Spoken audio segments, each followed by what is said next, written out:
That was a great half a fight. Well, I that's would like to see the other half at some point. you know, this is the thing. We when we have these so-called super fights, I won't give it that. Okay, we were expecting a super fight because what? Why? You had the guy that was to be the puncher, the guy that's supposed to be the boxer who works everything out, makes adjustments, and winds up winning the fight if he's not KO'd earlier, which didn't happen. The first six, so the first 6 rounds of filling out process went to the puncher, which was Lopez.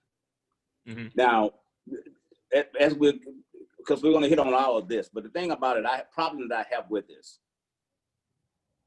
Lopez talked as if, now either he's the smartest kid and his dad, let me put like this, either they're the smartest kids to step into the ring since Sugar Ray Robinson back in the 50s and 60s, because he fooled everybody with the talk. I'm going to knock him out. I'm going to do this. So we expected to see this guy come charging, and I thought he would, be honest with you, because you don't think of a 23-year-old, or most of the time you think of them as being aggressive.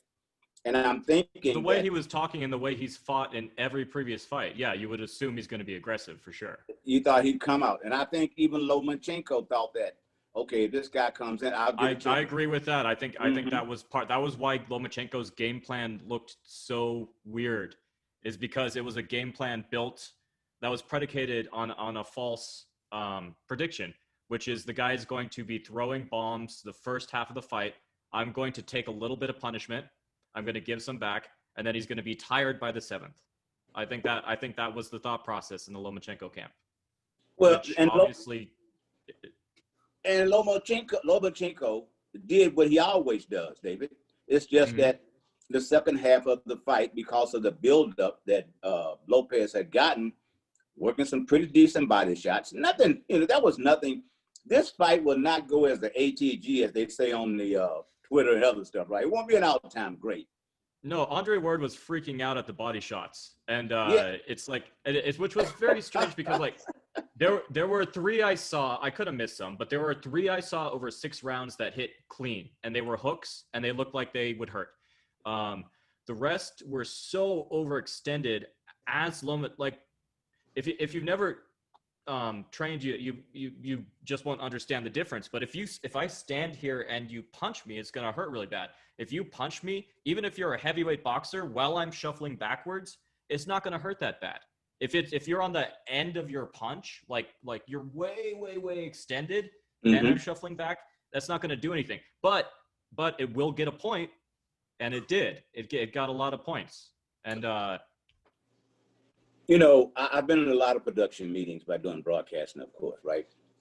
And if it ever was a time when I can tell that the producers of the show told them, you guys, you got to make this thing look exciting, right? Because that, and those guys are not trained broadcasters. They're guys that were brought in from the ring because their careers were pretty good. He and Timothy Bradley both. Bradley had a hard time saying anything because I know he wanted to say, like, my God, when is the fight going to start, guys? So Ward waiting. Yeah, and Lord and Tessitore, as the name, I think it's Tessitore was who it was. They were like, oh, every shot, the guy hit him on the glove. Oh, boy, I'm like, oh, wait a minute, guys. What did I miss? So for the first 6 rounds, we basically got nothing. 2, like you said, maybe 3 body shots that landed. He threw a couple of more, but a lot of those Lomachenko started with his elbows. But I think what he was hoping is that this kid can keep coming. So what I can do, I can counter you with these shots. But, the kid gave him a lot more respect than he gave the kid, because in the last half, Lomachenko did what he always does. Came on. Yeah. My problem was, and I think you and I were going back and forth as we were watching it, I told you the judges made me very afraid because I know the judges. Yeah, you did. And that freaked me out. I'm like, oh man, because I had the rounds near even, and I think most people did, but the rounds that Lomachenko won, he whooped it. I can't say it, but he Yeah. whooped him bad in the rounds he Yes. won. The rounds that Lopez won, he landed a couple grazing body shots. But because I think a lot of the commentary was so overreactive in the first half, a lot of people online were just thinking that it was like a blowout, which I don't understand. Like, even if you don't know boxing, you've never watched boxing in your life, you have to be able to tell the difference between the first half where he's taking punches, on the glove or while moving away, and the second half where the guy is just getting like hit 5 times in a row, just cross hook, body shot. Like Lopez was in real danger a couple times. Oh, and, he had him. He stung him with yeah. a couple of shots. And I said to myself, Oh, yeah. would that be a 10-8 round? Because I thought that ninth round could have been a 10-8 round, right? Yeah, but, for sure it could have been. Yeah, but when you start seeing the judges, it's like that. Someone had a picture of the judge that was looking at his telephone or something, right, while the fight was going on. You're kidding me. No, they had a picture of one, not that particular fight, it was a fight before that, right? So really? Well, she may as well been looking. How do you, David?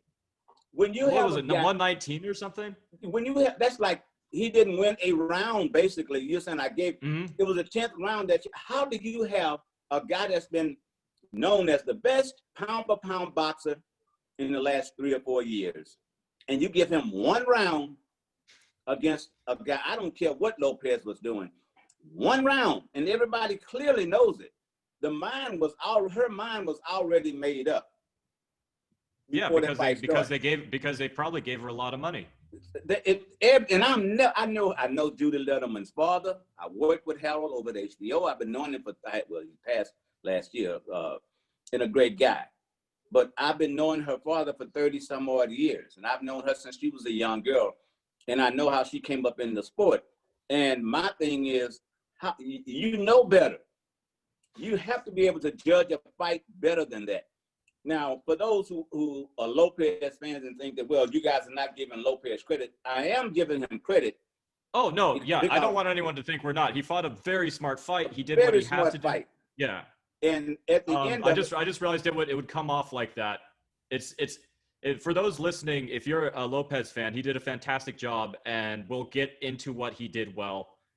It's just that the other things have kind of gotten in the way, and you guys should be, I think, upset about this too.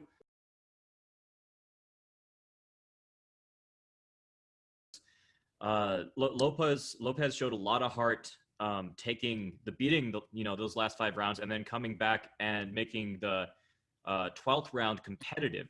I think it was a body shot, like a counter body blow, that backed Lomachenko up and kind of stopped his onslaught but only temporarily. So it really takes away what could have been a legitimate victory scorecard for him if he'd won by 1 point. If he'd won by a round, I think. Then there would have been precedent to set up like an amazing rematch. And it's interesting because last time we talked about it, I brought up something you bring up all the time, which is hunger. And I said, if Lopez could withstand a beating for 5 or 6 rounds, then he might be able to land a good counterpunch and drop Lomachenko.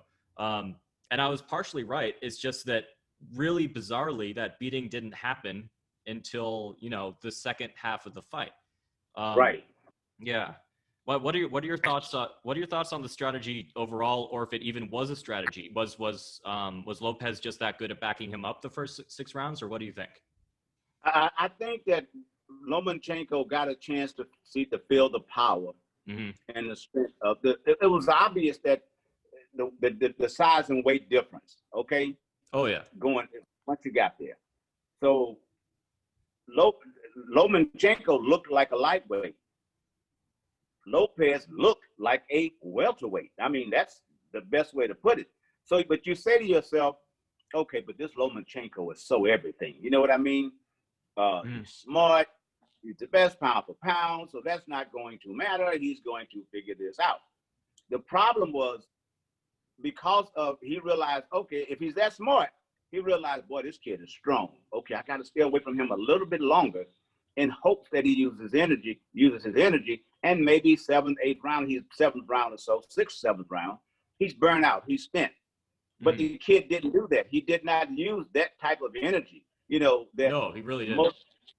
most young fighters go after, which it could have cost him that fight because, well, no, with these judges, it wasn't going to cost him that fight. It didn't matter. He could have laid down. You know, he could have been knocked down twice, and still Lomachenko would have lost the fight. Yeah, because that's how bad the scoring was.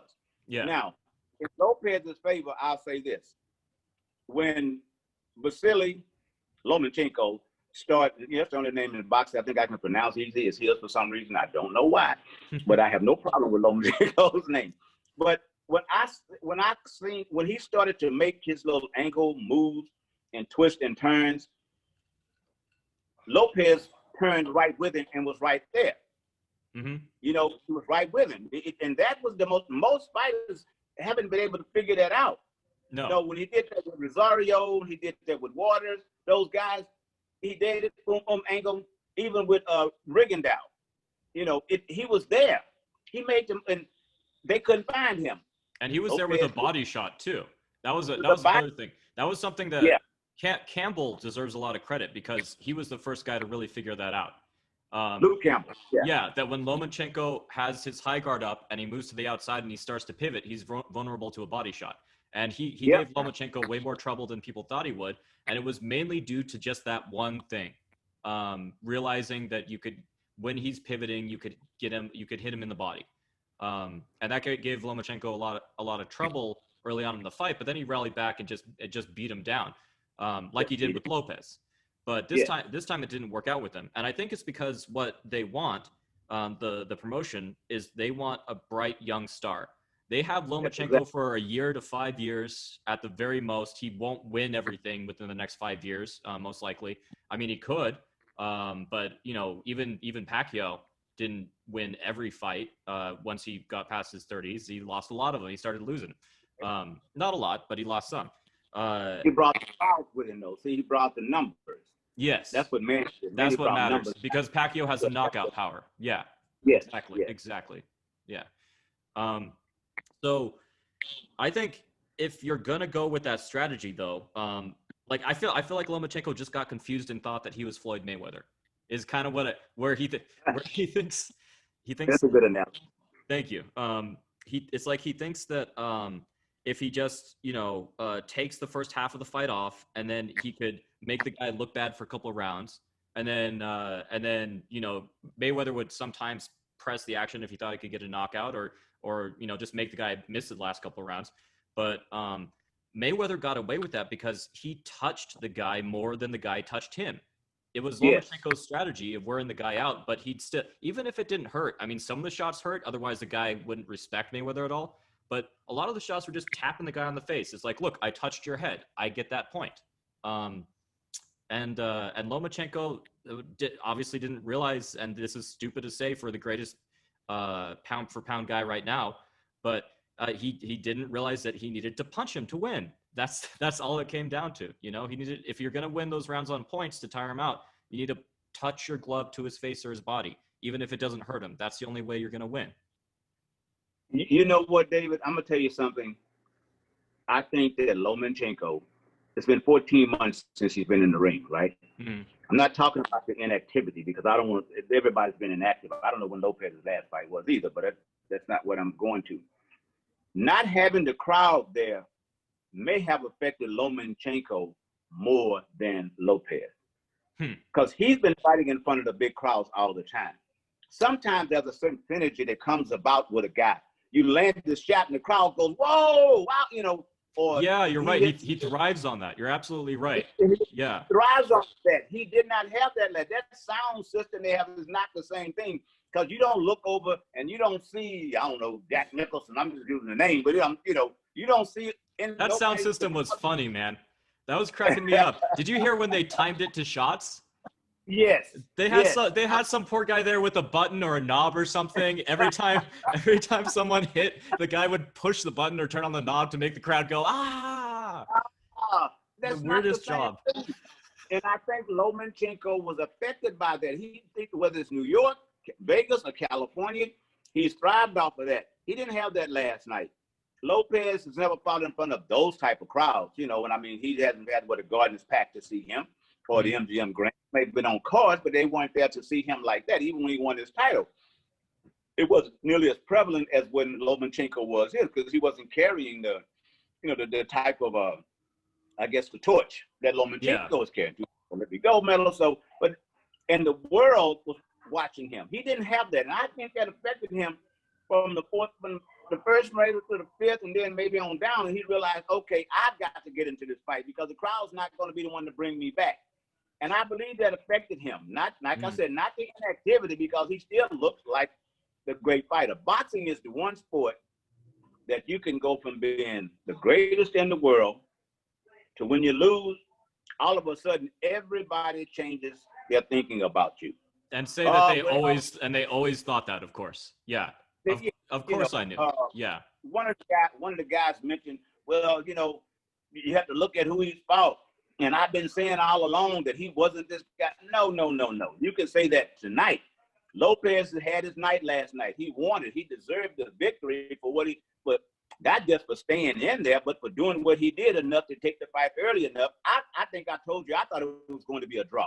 I would have preferred a draw.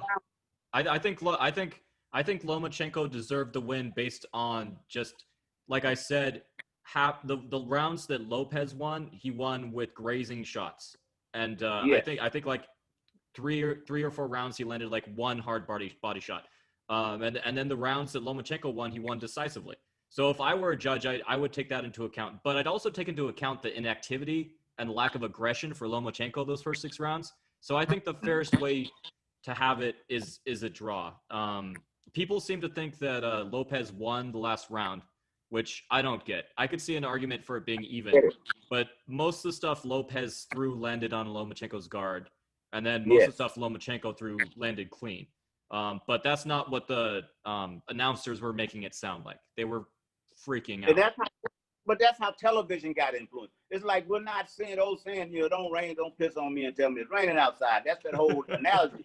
That's basically what happened last night.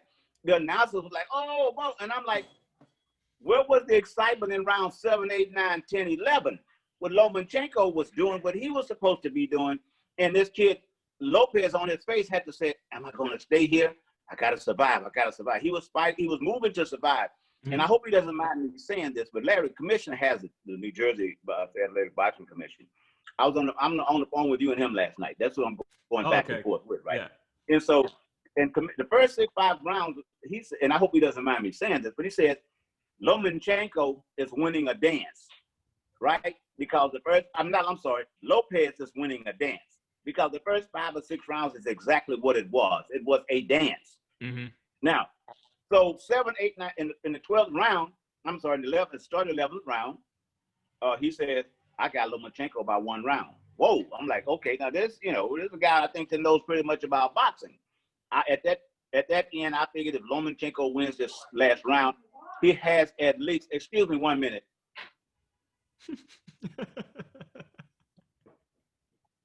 I figured if Lomachenko wins this last round, he has at least a draw. Mm-hmm. That's what but, you know,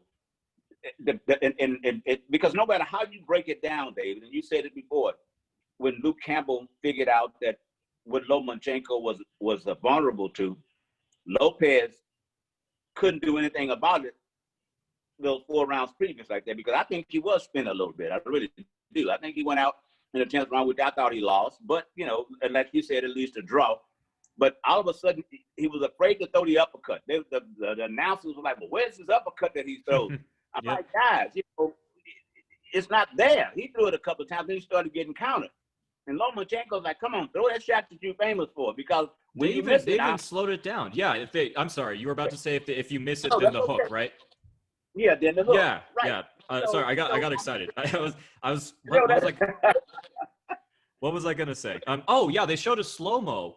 They showed a slow-mo of an uppercut that didn't hit, and freaked out about it. I think it was like the 3rd or 4th round. Like Lomachenko was moving back, and it like grazed right here and didn't touch his face. It was it was very clear who they wanted the bright new young star to be. But like I said before, this is Lomachenko's fault. It really is. And he has no one to blame for himself. He took the last half of the fight. They should have acknowledged he took the last half of the fight and at least given him a draw.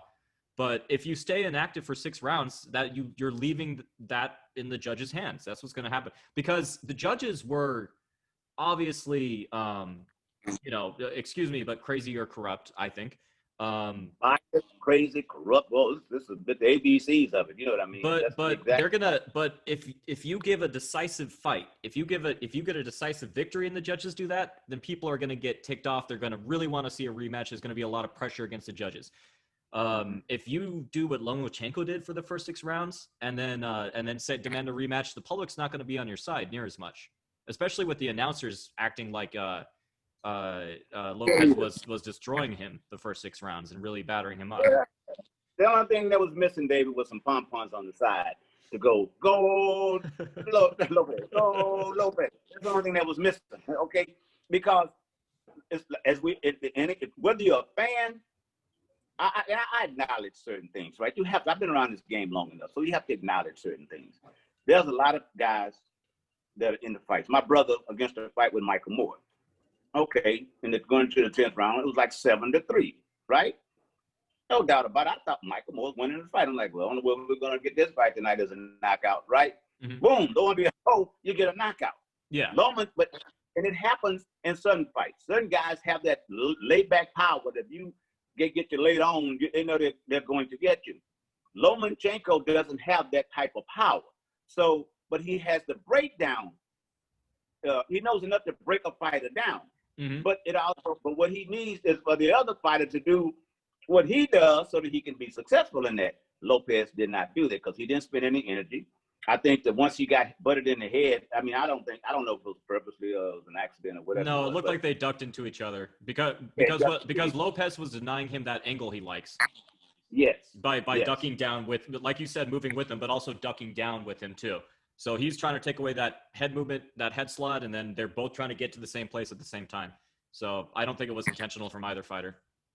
And so by taking away what he does, what Lomachenko does, Lopez was able to counter some of those things. Oh yeah, his jab wasn't the most effective. I started to have a problem because I just got sick of the announcers, and I turned it down a little bit, but then you kind of got to go back and see, okay, let's see what they're saying. And he was saying the same thing. So, and then when you get the scorecards, you go like, well, was somebody giving a signal to say, look, I mean, listen, I've been around this game long enough to know that has happened in the past. There have been judges, and I will go back to the whole, and I'm going to kind of go back for a minute and talking about the history of certain fights. Mm-hmm. Lennox Lewis and Evander Holyfield fought in the Garden. It was a terrible decision. One of the judges, and that just did the same thing Miss Letterman did. She closed her eyes and gave a score. Mm-hmm. Basically what it was. She never got to judge a fight definitely of any significance for the rest of her career. She basically wound up retiring. Mm-hmm. That's how bad it was. And the rematch was in Vegas, and Lennox won, of course, deservedly. But that fight was probably more wider than this was the other night, because Holyfield was a spurt fighter. Yeah. Lennox Lewis was the guy with the jab, bunch of shots. So everybody just figured, okay, he deserved it. He should have got this thing. But that's what happened. Last night, it was a fight that in the first half, first 4 or 5 rounds, because Lomachenko won a round in between. I thought maybe 2 rounds in between. The second round, I gave it to him. And I think it may have been the 5th round, maybe the 5th round, because he won the 6th. And then after that, it just became all him up until the 12th round. And some people are saying, well, Lopez got aggressive. No, he didn't get aggressive. Lopez, he came back with a couple of shots that he threw, but they didn't land. And I know a lot of judges that are my friends. And I say, do you just give a guy a point because the other guy is moving away or he's coming forward and nothing's landing? You can't do that. And that's what happened last night. I think that he may have been the victim. And again, Lopez fans, he won it. We're not even taking that away from him. He's going to enjoy it. He is the unified lightweight champion of the world today. He's got Tank Davis waiting on him if Davis gets by. And I want to talk about that when we get a chance to Santa Cruz coming up. Mm. But the problem is going to be from this point on, the what they call that thing, the bullseye, is right here. Yeah. Because what happens is fighters start thinking, and you go back and look at the earlier fights in the 90s, 80s, and 90s especially. Fighters start thinking, this guy has the judges on his side, right? Mm-hmm. I can't let this thing go to a decision. I'm going to have to win this fight. I'm going to have to go and take it. Every fight from this point on, and okay, that's been Lopez's MO. He's a dynamic puncher. Last night, I think everybody was looking to see this Tony Ayala, Roberto Duran, Ken Buchanan style fights where the guy just comes out and just takes it to it. That's what make a star. Mm-hmm. That didn't make Lopez a star last night, David. I was impressed that he took the beating and then showed heart coming back in the last round. And I think he won some fans with that for sure. I just am amazed that people don't understand the difference between being hit on the guard while moving away and being hit for real. And that doesn't take anything away from Lopez. If you think Lopez won by a round, or even two, then I have no problem with that. I mean, two would be really pushing it for me. But like I said, it was Lomachenko's own fault for his inactivity. But to think that he whooped Lomachenko, that he exposed him, that he revealed him, is just rewriting the history of the fight. You have to ignore someone getting beat up for 6 rounds if you want to do that. And people are going to say, you're always going to have people who are going to get mad for some things you say, but sometimes I'm brutally honest when it comes to boxing. But there were fights that Ali looked terrible in. A few of them, yeah. When Ali's a hero of mine, but I'll admit some of his later fights, he didn't like the weight cut. He was not in shape. He was there to fight the bum of the month. That doesn't take away from him fighting some of the best fighters of all time and beating them. Right, exactly. Yeah. My brother, Frazier, Lyle, Norton. I mean, you go down the list, Liston. I mean, you go down the list. There's a list of great fights. Mm-hmm. But during that period of time, all of those guys fought each other. That's what made the 70s so great. Yeah. Because they fought each other. There were round robins, man. Frazier fought this guy. Liston fought this guy. George fought this guy. Ali fought. Shaver fought this guy. There was the Mac Fosters, the Jerry Quarries. There was a reason George Chavallo name stayed in there, because he fought everybody. And once in a while he got upset. And so did Quarry. They got upset. They didn't beat the top tier guy, but they beat the number 2 guys like it was easily. Quarry destroyed Shaver. And everybody says Shaver's the biggest punch in the history of boxing, but he gets knocked out in 1 round by Jerry Quarry. And Chavallo, I think is his name, with like the indestructible chin, never knocked down once. Yeah. Exactly. And he won fights with some of the guys because hell, they couldn't knock him out. Yeah. The Homer Simpson method of boxing, if you've ever seen that episode. Right. Yeah. But there's always a difference in being in shape and being in condition. See, people get shape and condition kind of mixed up. I can be in shape to go 12 rounds, but what kind of conditioning am I in after 10, 11, 12 rounds? I'm in no, you know what I'm saying? Because I'm taking a beating now, because why? I'm in good enough shape to stay here, but I'm not in the condition to keep throwing punches. Yeah. That's why I say rounds 8, 9, 10, 11, this kid was not throwing punches. I'm sorry. He tried, but he wasn't. Lomachenko had nullified him. That's what, to me, the fight could have been a draw. And now you got a rematch, maybe in the spring, because you got a real bad cut. Apparently there's no rematch clause. Do you think he'll give Lomachenko a rematch? Well, if it's up to his dad, he probably won't.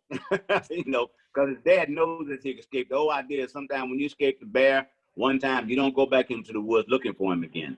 And I think that makes, so in that case, maybe not. If he does, you wait, because now I don't think he has a mandatory, if I'm correct, because now he just took on Lomachenko. So now he won't have to fight the winner of Tank Davis and Leo Santa Cruz right away, because they're fighting each other the 31st of this month of October, if everything goes right. So, and the winner of that, of course, will be moving up, and hopefully they want to make that fight. But he'll probably take out 6 months to let the cut heal, because that was a pretty bad cut.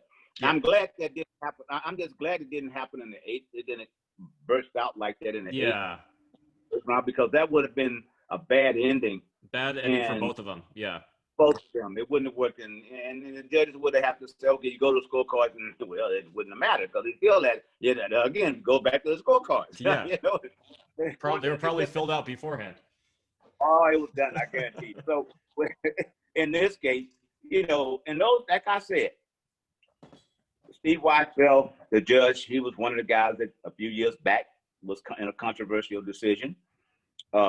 Judy Letterman, I gotta give her, she's had all the bigger, but they've had some of all the bigger fights within the last couple of years. They've been there. And maybe they have got some great decisions, but sometimes these promoters start knowing who I want there before we do. It's like, okay, we want this judge here because that judge is going to favor me. That's not the way it's supposed to go. That's why I said boxing is the only one you can go from being hero to a GOAT, not GOAT, G-O-A-T, greatest of all time, but to a GOAT. From a GOAT to a GOAT in one fight. Yeah. In one fight. So in his next fight, Lopez is going to, people are going to say, well, where's the Lopez we had before he fought Lomachenko? Knocking guys out. Now, Gervonta Davis had 23 fights, 22 KOs, right? Up until the Santa Cruz fight.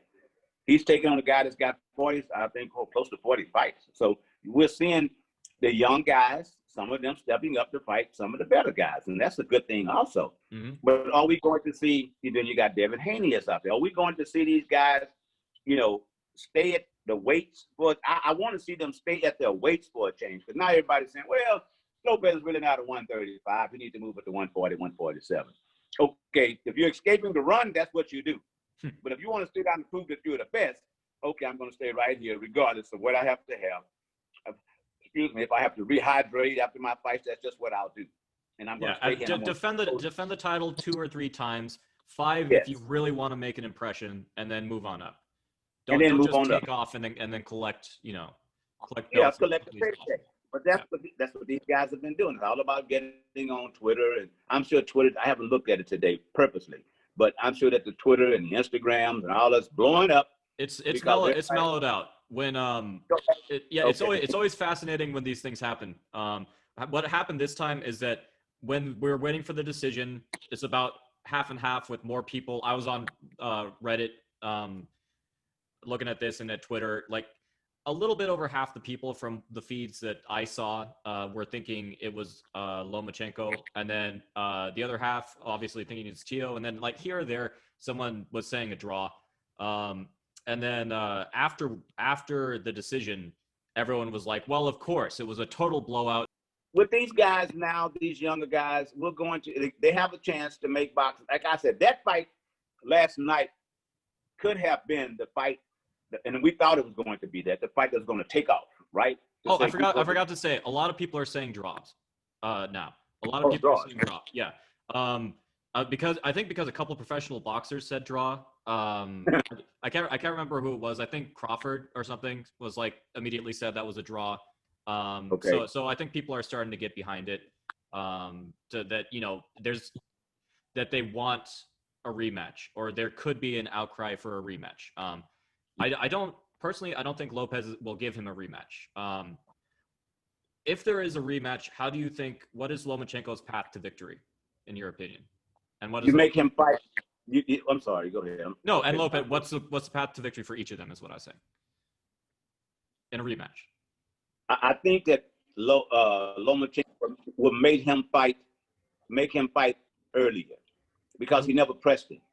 And the whole idea, because listen, believe it or not, those 12 rounds were difficult. And I said that those 12 rounds are difficult. And when this kid got into the 11th and 12th round, it was like that's deep water against a guy like this. But the reason that he got that deep is because Lomachenko didn't press him the first 2, 3, 4, 5, 6 rounds. So he wasted no energy. You have to make the young tigers burn the energy. If you don't, they're going to sit back there and you're going to be their prey, and they're going to wait on you the whole time. And that's what happened. So I think if they going back again, if everything lined up, it's a rematch. But the fact that there was no crowd, and there was no crowd to go, you know how they holler, when at the end of the thing, decision, that the crowd normally dictates what's going to happen. There was no crowd last night. So I think with all that now, you're going to have to, it's going to be a thing where those who did not see it will have to see it, because the fight came on at 1 o'clock almost in the morning. And I was talking on my Facebook Live. I went last night after you and I went on, And I was talking to people in Japan, you know, in the UK and everywhere else, and they were saying, oh, well, you know, we thought we glad for Lopez, and I thought Lopez won the fight. And okay, that's fine. But I also saw people that were saying, oh, that was horrible, the horrible decision to score. So the outcry is not there because there were not 18,000 people screaming at this fight at the end to make it where Bob Arum should come back and say, we're going to make this a rematch regardless of what, there's no contract, the WBC, the IBF, WBA, whatever 4 titles that were involved, should say, okay, to do this thing right, we're going to make you have a rematch. That's what they did with Lennox Lewis and Evander Holyfield. But the crowd has more to do a lot of time with that. Without having the crowd, it's like sticking your hand in a guy's pocket and taking his wallet out. He didn't see you do it. Somebody else saw you do it, but he didn't see you do it. And you come back, oh, look here, I found this and there's no money in it. And they say, well, yeah, but he stole it. And the other guy, well, I don't know, but he brought me back my wallet. You know, that's all I know.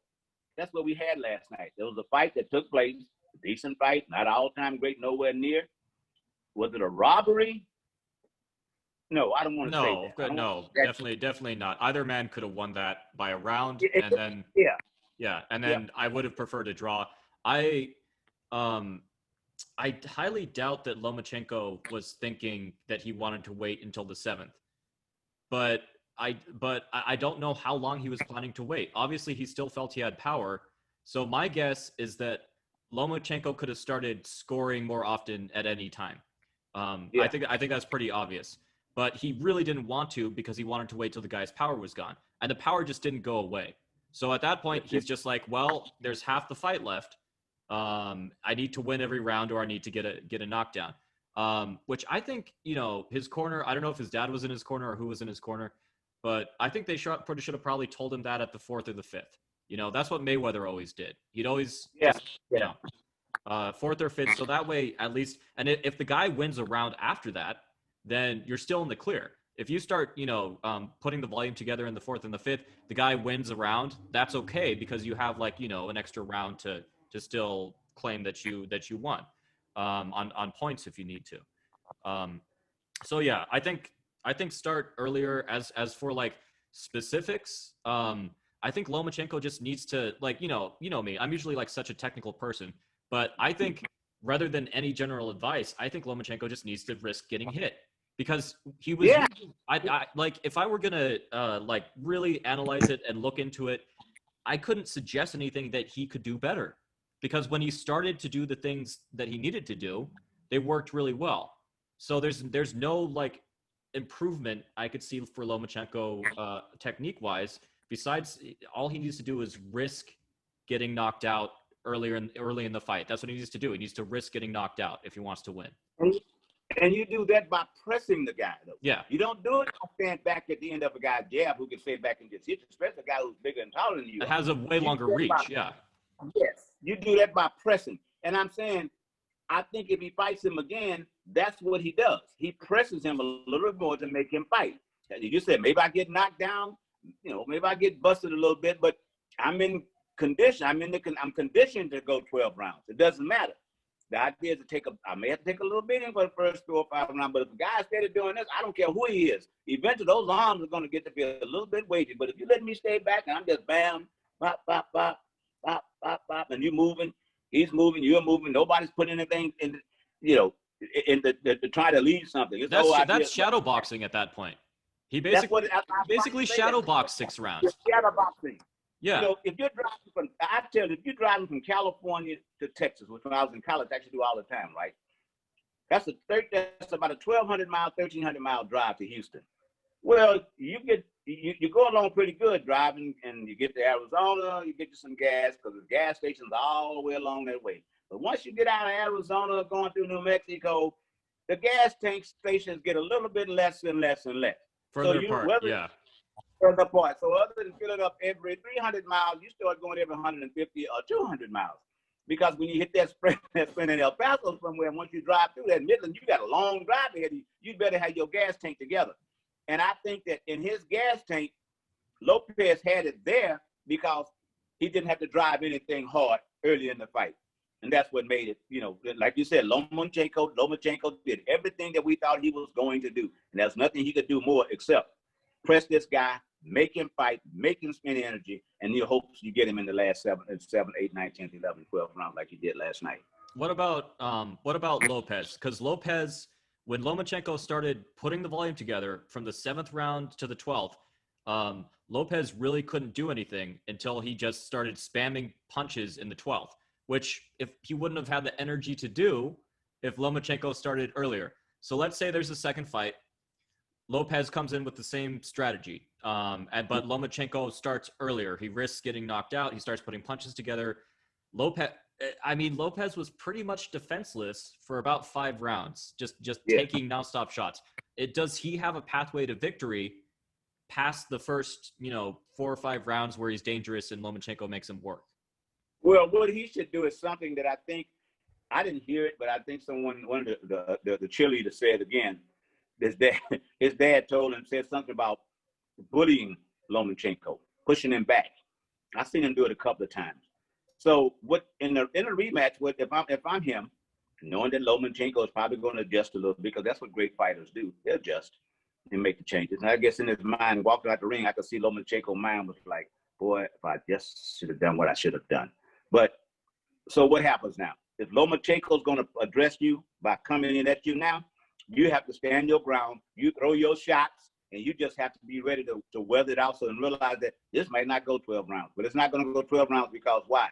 I'm not throwing my bombs like I always do. I'm going to keep doing that, but I'm going to be in the shape and I'm going to be in the condition to throw punches for 12 rounds this time. That's what he'll have to do. He didn't have to fight he didn't have to fight hard the first. That was a dance the first few rounds. I have no other way to say it. It's like when Manny Pacquiao and Floyd fought. I said what they were going to get in that fight because you had 2 older guys that really was making a whole bunch of money, been in boxing 20-some years, and neither one of them wanted to get hit. It's like get hurt. I mean, it's like, nah, I'm going to spend some of this, enjoy some of this money. That's usually what you get when guys start to get the big paydays, And that fight went just like I told everybody, you're going to get a dance. We didn't expect the dance last night.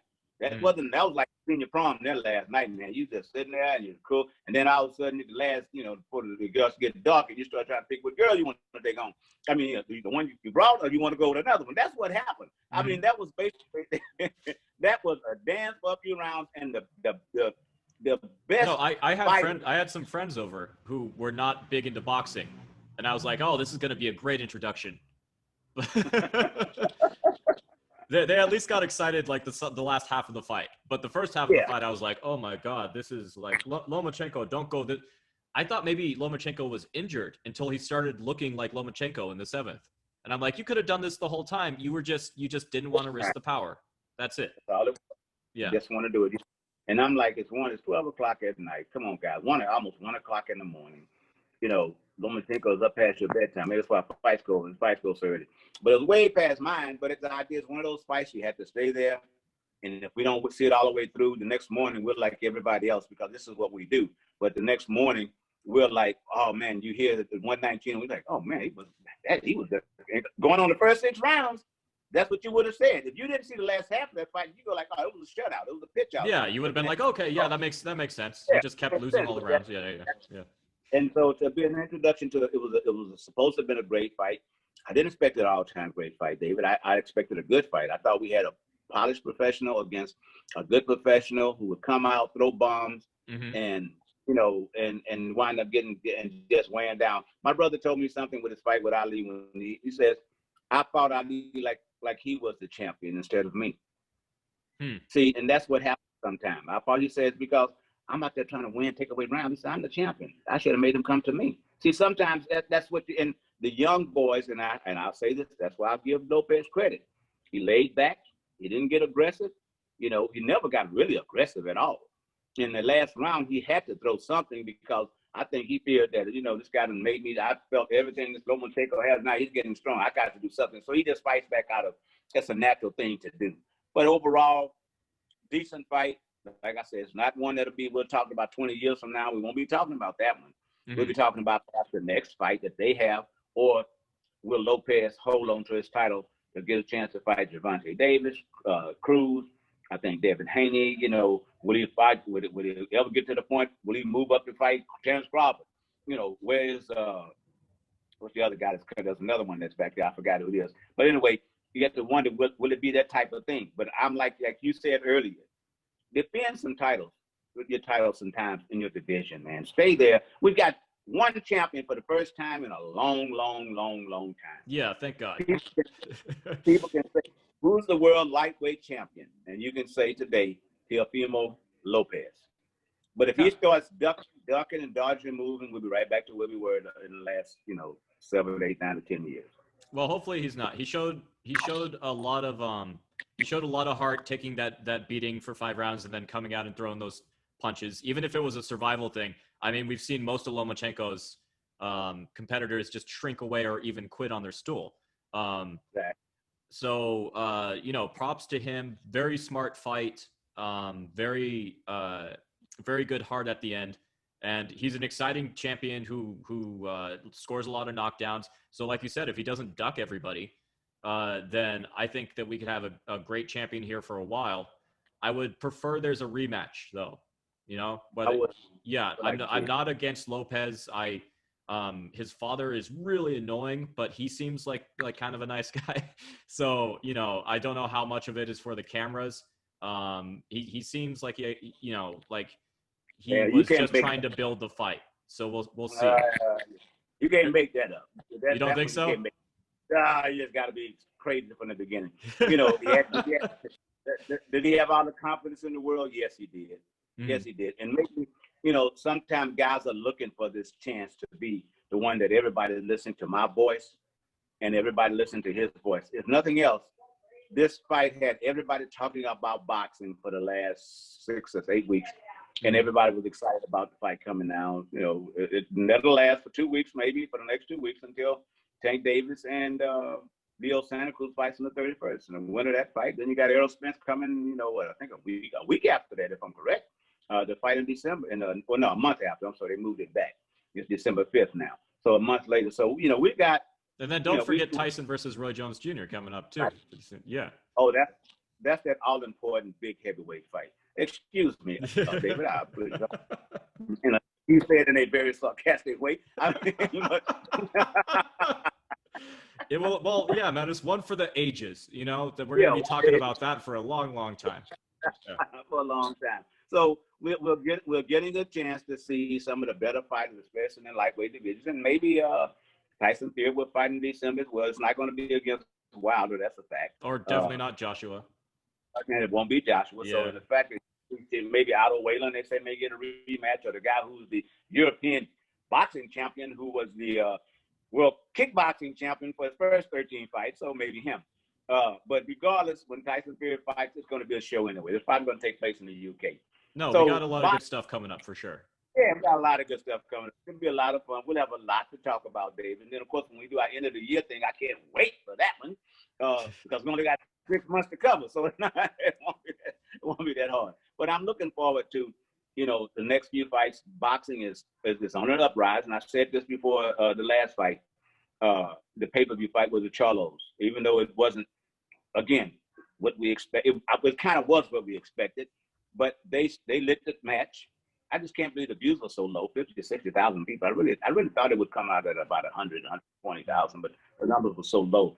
But they lit the match, and with this fight with Lopez and Teofimo, they didn't put it out, dimmed it a little bit. So now we go to the bank to see what happens with that fight, into the Spence fight, and maybe somewhere along the way we have one of those unified matches where everybody's unifying. You got a unified welterweight title on the same card as the unified lightweight title, along with something else. But it's a good time for boxers. I'm just waiting. We just need the crowds. And again, I think the crowds had a lot to do more with as much with Lomachenko. And I say those right hands didn't have much to do with it, but I think that Lomachenko feeds off the crowd. He just didn't have that last night, and I think it had something to do with it as well.